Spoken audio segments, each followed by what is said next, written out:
அமலாக்கத்துறை உள்ளே பூந்து இதில் 4200 கோடி ரூபாய் அளவுக்கு இதில் முறைகேடு நடந்திருக்கு. ஆற்று மணல்களை அளவுக்கு அதிகமாக தோண்டினீர்கள் ஒரு குற்றச்சாட்டு சொல்லியிருக்கு. ஆற்று மணல்ன்றது எப்படி உருவாகுதுன்னா, இப்போது ஒகேனக்கல்ல பார்ப்பீங்க, பாறைகளாக இருக்கும், பாறைகளில் தண்ணி விழும்.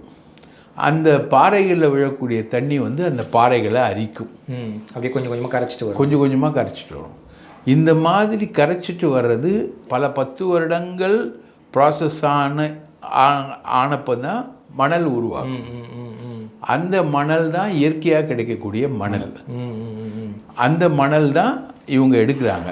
அந்த மணலை வரம்புக்கு மீறி எடுத்திருக்கீங்க, 4400 கோடி ரூபாய் முறைகேடு பண்ணியிருக்கீங்கன்னு அமலாக்கத்துறை வழக்கு பதிவு செய்து தமிழகத்தோட 7 மாவட்ட கலெக்டர்களை சம்மன் பண்ணி கூப்பிட்டு விசாரிச்சிருக்கோம்.